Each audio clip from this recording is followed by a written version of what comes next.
Hello, everybody. A couple of years ago, we did a show with the American writer Emily Tamkin on the politics of American Jewish identity. She had a book out then. It was called Bad Jews, A History of American Jewish Politics and Identity. It was about Jews, not a single Jew. We have another book today with a similar title, Bad Jew, A Family's Quest from the Minsk Ghetto to Netanyahu's Israel, by my guest, Piotr Smolar. He is Le Monde's foreign correspondent, American correspondent in Washington, D.C., and he is joining us from D.C. The book originally came out in France in 2019. It's just been translated into English for the American market. Piotr, what exactly is a bad Jew? We'll get to the story. It's a family story about your remarkable grandfather, Hirsch Smolar. But what is a bad Jew? I'm sure you chose that title specifically. Yes, I did choose that title. Thank you so much for having me first. It's actually the first time that I talk about the book, which is just coming out in the United States. So I hope you forgive me if I don't always find the appropriate words, since English is not my native language. Yeah, if you misbehave, Piotr, I'm going to call you a bad Jew. Well, that would be all right. But I'd rather call that myself than others use the expression, because this is, of course, a sort of play on words. I chose this title because I found myself in a sort of very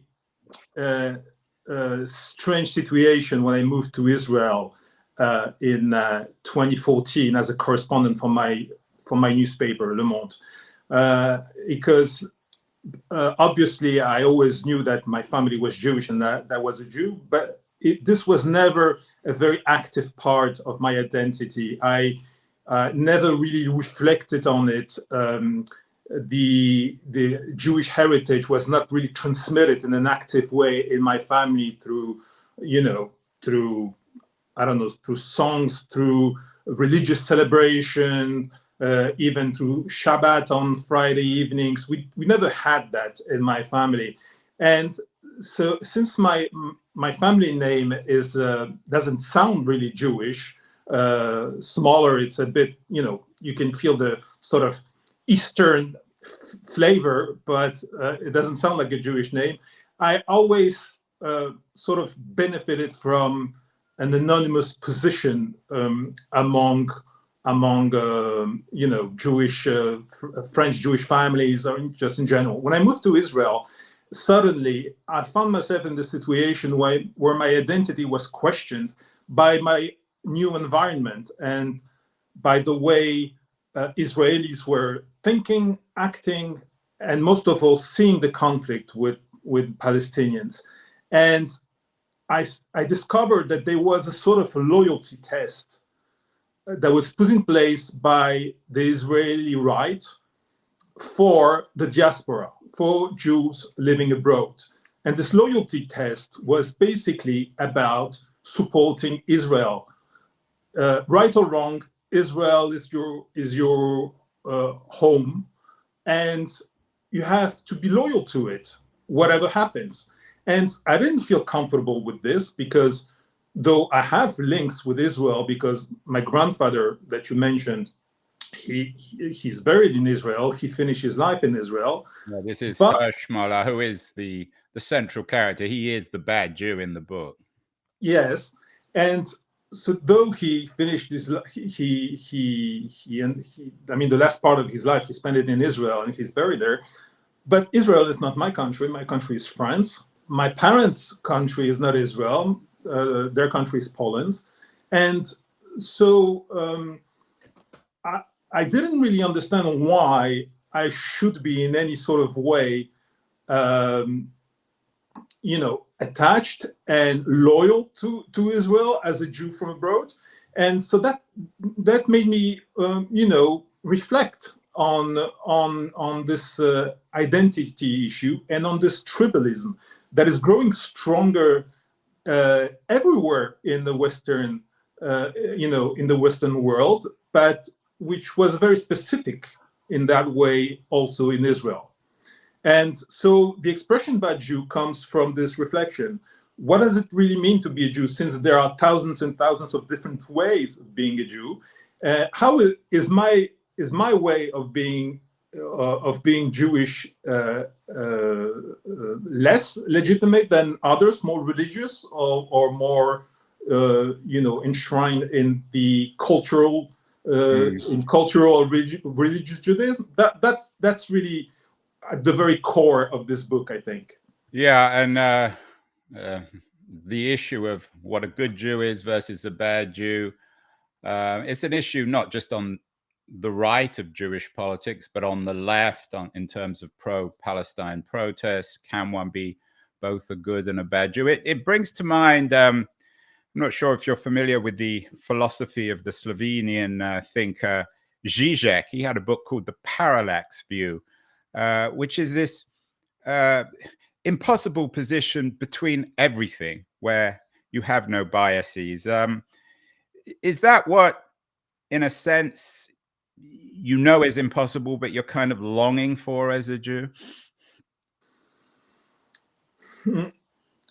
So first, I have a problem with saying as a Jew, because I am.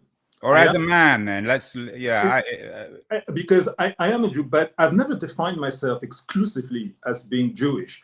I'm also many different things, and I fully respect people who define themselves first and foremost as being Jewish, but I want to have the same freedom to define myself as being many different things at the same time. And this is, for me, something tremendously important. And when I moved to the US, I saw that also among many American liberal Jews who also asked for the same freedom. They might have a very deep link. And you mentioned Emily's book called Bad Jews. I think this book is really excellent from that perspective. It really shows the very, very, very different identities among American Jews, who cannot be reduced essentially to one side. And so I'm not looking for a balanced view. I'm looking for humanity. I'm looking for an ethical perspective on life and death. I'm looking for from the freedom to feel empathy towards, for example, Rachel Goldberg's Palin mother, the mother of Hirsch, who was just found dead. Has the same name of course, as your grandfather, Piotr Smolar. Exactly. I have to admit, Piotr, I found your book. It was really good. It's a wonderful story. I don't know if wonderful is the right word. It's a very moving, very rich story on lots of fronts of your grandfather, a man on the left who fought lots of different wars. We'll talk about his story in a few minutes. But the Jewish aspect never hit me in the face. And even the title, Bad Jew, you must have struggled with that, because you could have called it something entirely different, in contrast with Emily's book, Bad Jews, which is all about Jewish identity.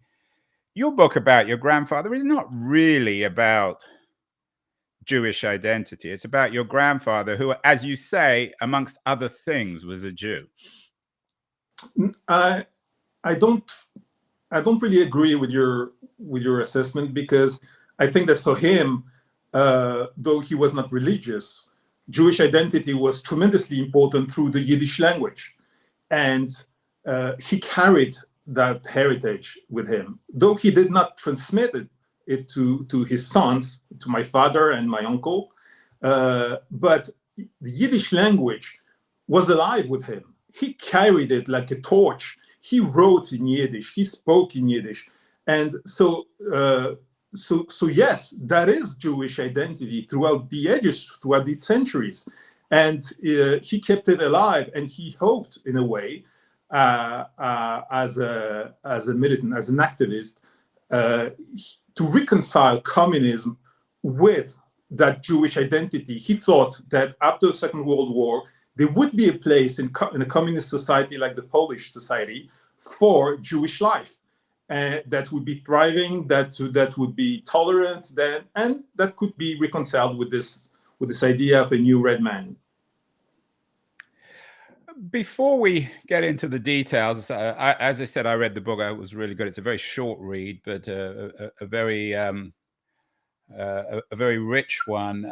Tell us the story of your grandfather, Hirsch Smolar, because of course most of our viewers and listeners won't have read the book. He's not a famous Polish communist activist, Jewish activist as well, but his story is quite remarkable, and it somehow encapsulates all the political and cultural tragedies of the 20th century. So he is the everyman of the totalitarian experience in Europe. Tell us about him. Where was he born, and what happened in his life? Well, I wouldn't necessarily call him everyman because I mean his path was quite extraordinary. Yeah, so maybe call him the extraordinary man rather than even though you're right that he's not, you know, if you ask, you know, Poles, for example, today about him, they wouldn't know his, you know, his history or the path that he followed. So he was born in the town of Zambrów in Poland, in a pretty, you know, modest family. He left school at the age of 10, 11 and started working in a factory very soon. And very soon he embraced the revolutionary cause, the communist cause. And he was a leader of a local branch of the Jewish Socialist Association. He belonged to a local committee, a revolutionary committee in Zambrów, when the Red Army occupied the town, and very soon he fled to the Soviet Union. He moved to first to Kiev, then to Moscow. He studied there in a sort of a special communist university, and he became an agent of what was called the Comintern. So basically, he learned how to become a propagandist for communist ideas abroad, in order to influence others. Piotr, was he, in your sense, was he ambivalent about some of the things that were happening in the Soviet Union in the 1930s? This was not the best time, perhaps, to be there, in the time of terrible purges, of huge famine, of the death of millions. I've never talked to him about it because he died when I was young, and unfortunately I discovered all his life once he was already dead. I wish I could have asked him exactly your question, and unfortunately I wasn't able to. I think that at that time, when he was young, he was really fired up as a communist, revolutionary. He spent, before the Second World War, he was jailed twice. He spent 6 years in prison for his militant activities. He wrote in different, newspapers, clandestine newspapers, which were published on the ground. So I don't think that he really questioned at that time the path that was followed by the. What is your and the book is also about his relationship with his son, your father, and your relationship with your father, Alexander Smolar, who was always a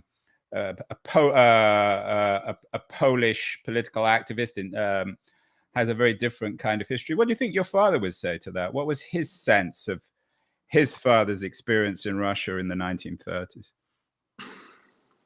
Well, my father was born, way after that, and he had a. No, I understand that, but I think he had a complicated relationship with his father. My father was jailed. He went to prison in communist Poland after the student movement in the spring of 68 in Poland, and he was jailed because he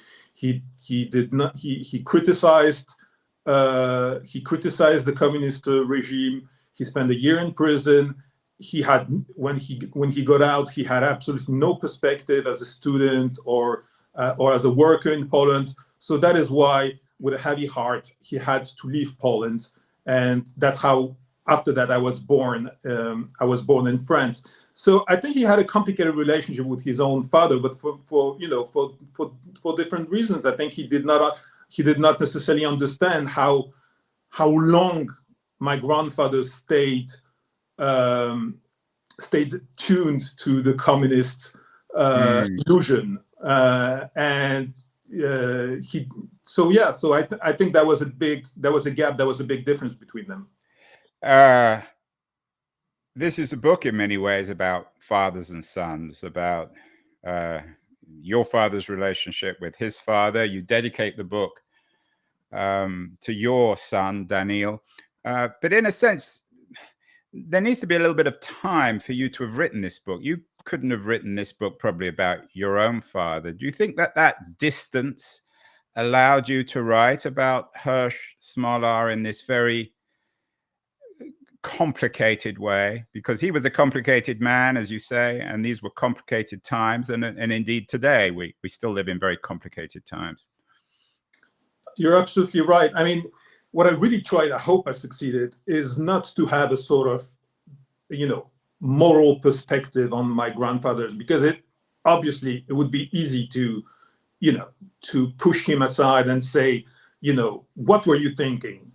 Why didn't you see the crimes that were being committed? What I tried to do is to establish the very, very complex and contradictory path that he followed, because this man was really torn apart. What we haven't mentioned so far is that he was not only a communist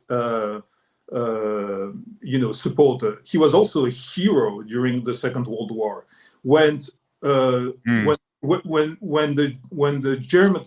Nazis were on the offensive, he was stuck in a city called Białystok, where my father was born in 1941, and he had to move east on foot. And he arrived in the city of Minsk, which is the capital of Belarus today, and that's where a Jewish ghetto was set up by the Nazis. And he was in this ghetto, and he became one of the leading figure of the resistance movement. He helped about 8,000 to 9,000 Jews escape and move to the forest with the partisan movement. This was an incredible achievement. He was almost killed, I don't know how many times during that experience, and he was incredibly well disciplined, organized, and brave during that time.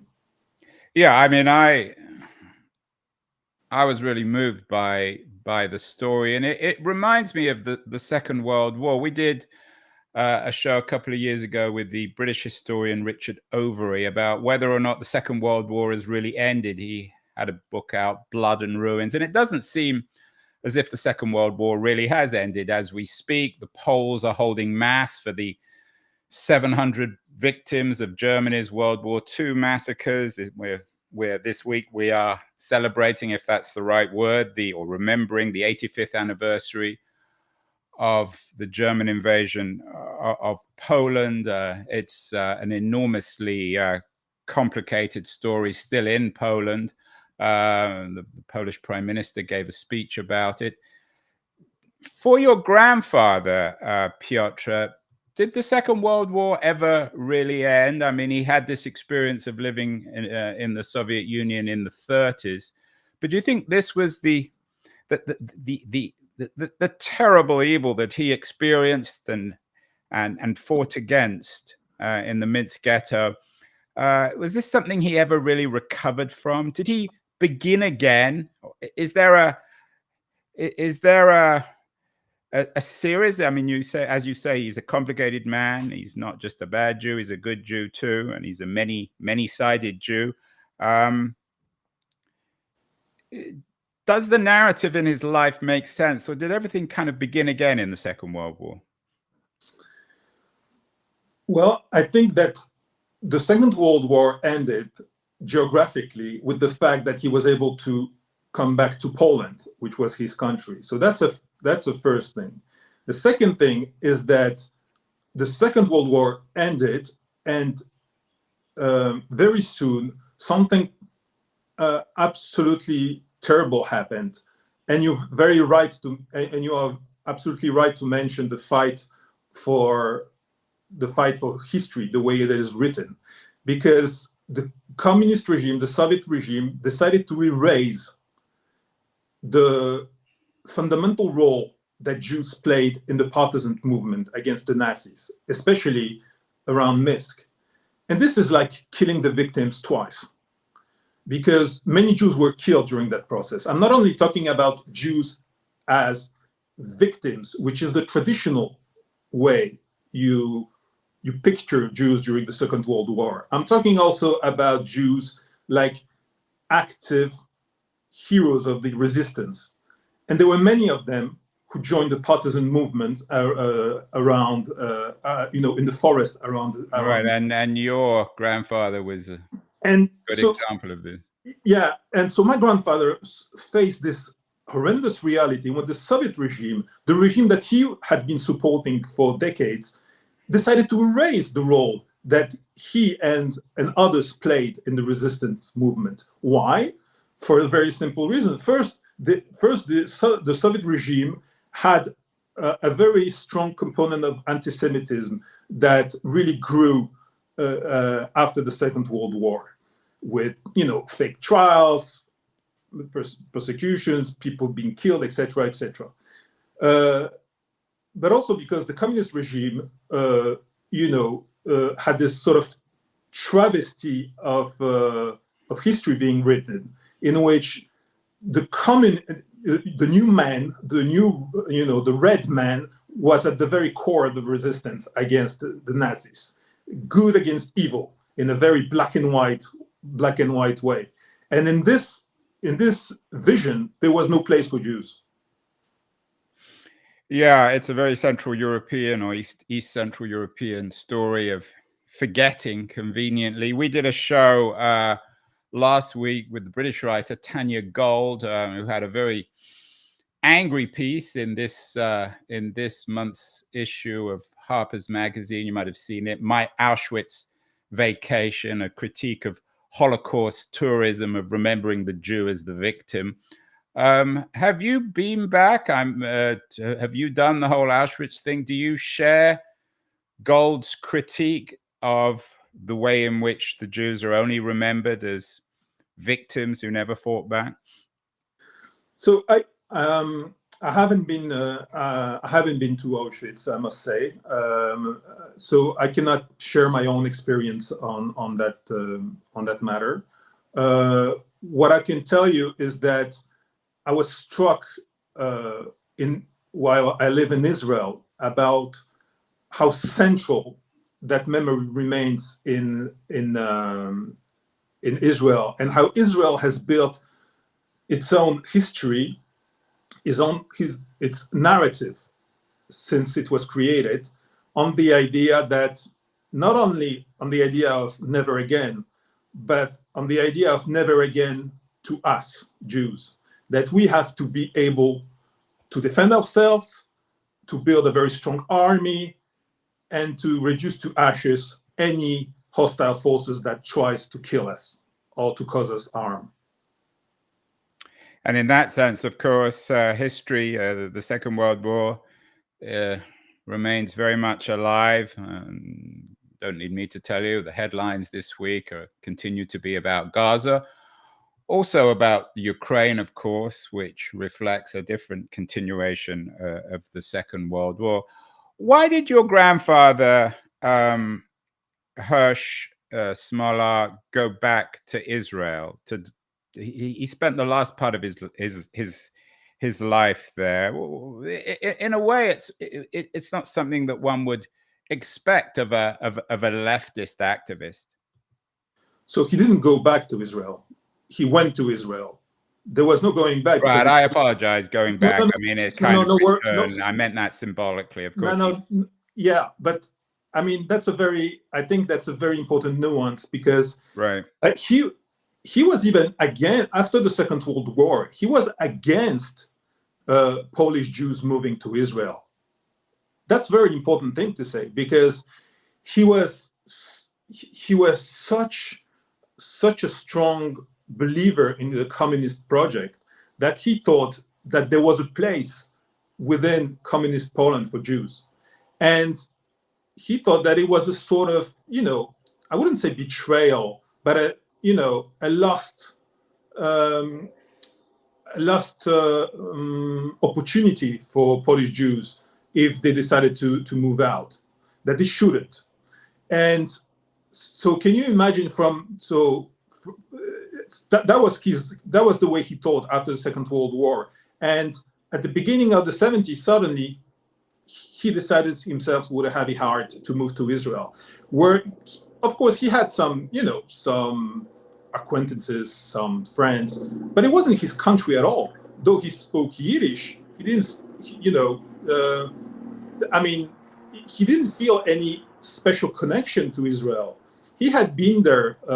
He had been there once on a sort of official trip, meeting different people from the intellectuals, people from the elite. But that was like a trip to a foreign country.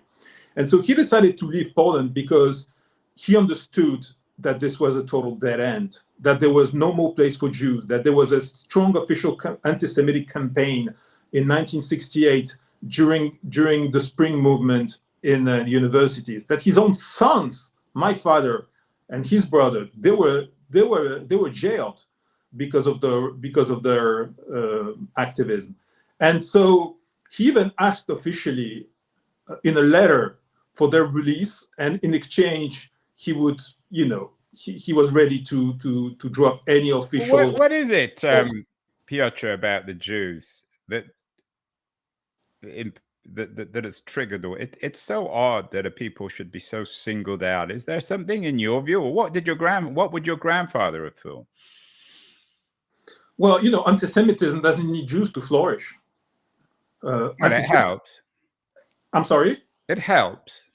No, it doesn't, because anti-Semitism exists, for example, still exists very strongly in a country like Poland, though there are just a few thousand Jews left, very few of them. So that's what Tanya Gold argues in her Atlantic piece. So anti-Semitism has existed throughout the ages for different reasons. There is old anti-Semitism, there's new anti-Semitism. Today, being a Jew in the diaspora is a very, very tough spot to be. Are you arguing then that anti-Semitism really has nothing to do with Jews? I'm sorry? Are you suggesting that anti-Semitism has nothing to do with Jews? No, I do not suggest that. Of course, it's anti-Semitism is a special flavor of xenophobia, which is directed against Jews. So obviously, it has something to do with Jews. What I mean is that it's it's a deshumanization of Jews. It goes above their heads in a way. It deprives them of any humanity. It sees them as almost as beasts or animals, or people, sucking the blood out of other people. This has been seen for centuries again. And what is very strange today and very worrying is this, because of the war in Gaza, is that this new wave of anti-Semitism obviously comes from the far right, but also from the far left.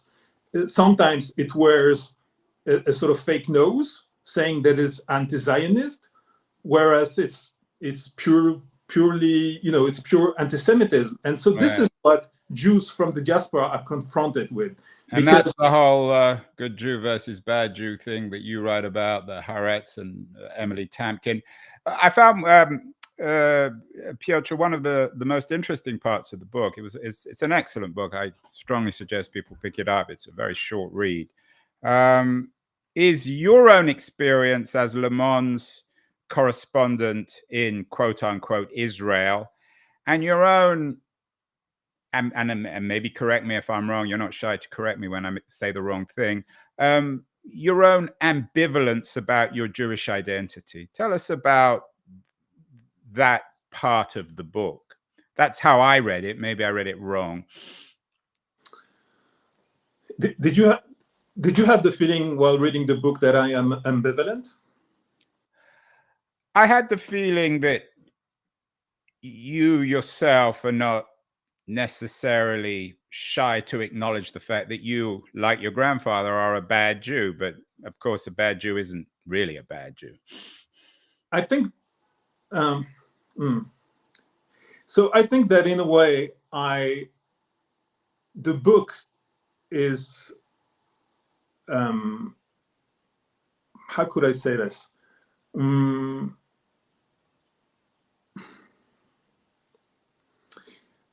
I think that I don't think I'm ambivalent about Jewish identity. I think that I call for a sort of. I think that I'm very much in harmony with myself, and that I'm not some tortured person, you know, who wanders from morning till dawn. No, I didn't. And No, I I know think you it's didn't. I know you did. I know it's you a did. healthy ambivalence rather than a one that you have to go to the psychiatrist about. Exactly. So what I'm saying is that I believe very strongly in principles and in values that I think are at the very core of a Jewish identity, but a Jewish identity not seen as a territorial or geographic project or a political project, but as like a way of valuing life and developing empathy towards others. So for example, I talk a lot in the book about the Gaza Strip. Yeah, and I want to come to that and your own experience there in, you know, sort of oddly enough, ironically, hiding behind your Polishness, which you're not, as a way of not revealing who you were.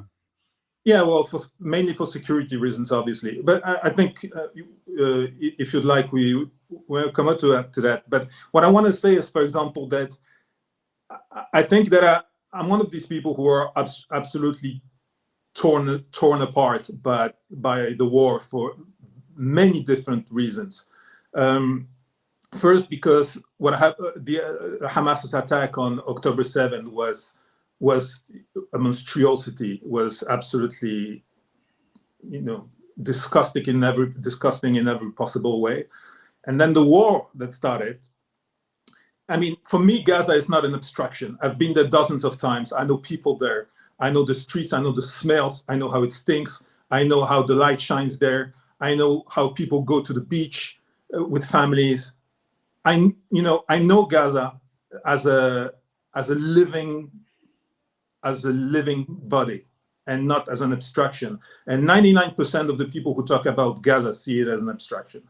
And so when the war started, I knew immediately, because I had been there before during, you know, conflict times, I knew that it would be a disaster and that there was no victory in sight for Israel. And since then, I've been absolutely crushed by this war.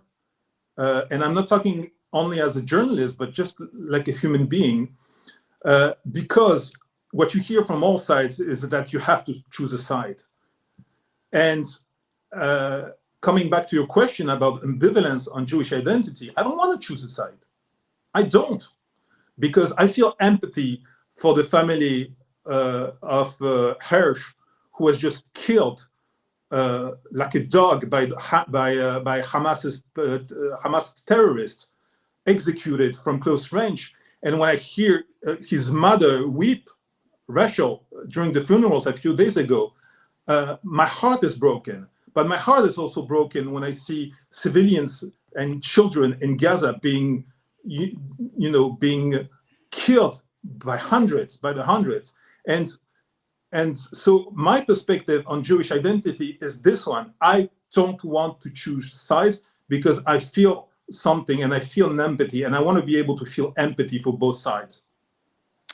Let's end, Piotr, and I really appreciate your openness on this. It's probably in some ways rather painful to talk about. As I said, you're the Le Monde correspondent in the United States. You were their correspondent in Israel. You spent a lot of time in Gaza. You understand the situation there as well as anyone. You wrote a piece recently, earlier this week actually, for Le Monde on the murder of the hostages. You mentioned Hirsch earlier, that the US has refused to admit its strategy has hit an impasse. What should, leaving aside all the moral complexity, which will take many years to resolve, what should the US be doing here? How do we, the US has power, maybe not quite as much as we might like, but has as much power as anyone to try and resolve this situation. What could or should the US be doing? So I want to be fair on this question because it's a tricky one. First, we have to acknowledge what the Biden administration has achieved, which is they have avoided a regional war. They deployed massive forces in the East Mediterranean Sea right away after October 7. They helped Israel defend itself against Iran's attack by drones and missiles. That is very significant. But because there's a very big but, I think that they have not been able to put pressure on the Israeli government, which is today dominated by Jewish supremacists and far-right parties, which actually see the current situation as a historic opportunity to advance their radical agenda. And I think that the Biden administration has accepted the confusion between the Israeli society and this government, and they have not used any leverage at all on Bibi Netanyahu, the prime minister. And I'm especially talking about the fact that they could have frozen offensive weapons and munitions that are still being delivered every week to Israel. They could have said publicly, we will help Israel defend itself against any significant threat, especially by, in their anti-missile systems, but we will not deliver any bombs that might be used in Gaza because we have seen the result of that. And the Israeli government has not respected any red lines that we have put forward since the beginning of the war. And the Biden administration has not done that, and now they're stuck because they're trying to achieve this sort of settlement, this ceasefire, in exchange for the hostages which are still in the hands of Hamas, and they have not been able to do that so far. Yeah, but I asked you for a solution. Is the two-state solution? I'm not an expert like you, but it seems almost impossible, perhaps impossible. How does this situation get fixed? Or can it be fixed? Or are we speaking in 50 or 100 years when your son has written a book about perhaps you for his grandson? Is this situation still going to be unresolved? That's a very good question. I think that, I'm pretty, there's this old joke about the difference between an optimist and a pessimist, and that the pessimist is an optimist with experience. Well, we've had quite an experience since the Oslo Accord that were signed in 93. And you're right to say that the two-state solution seems to be today a sort of very, very, disappearing dream. And right now, I think that the realistic goal should be to avoid even a worst case scenario than what's going on right now. And the worst can still happen. And it's hard to imagine something worse than 40,000 people killed already in Gaza and 1,300 Israeli civilians butchered on October 7. But yes, worse things can still happen. And I think that the goal of the Biden administration and other foreign countries should really be to put pressure on all sides in order to avoid an even worse scenario. Well, Piotr Smolar, author of Bad Jew, a man who's acknowledged his own ambivalence about his Jewish identity. You are a bit of a Jew, Piotr, I think. When I ask you an impossible question, you answer with a joke, a very Jewish response. Congratulations on the new book. I'd like to get you actually back on the show in the not too distant future to talk about your impressions of America as Le Monde's man in Washington, D.C. So we'll get you back on in the not too distant future. But congratulations on this wonderful new book. It's a very, very important book, very personal, but also universally relevant. Bad Jew, a family's quest from the Minsk ghetto to Netanyahu's Israel. Piotr Smolar, thank you so much. Thank you very much.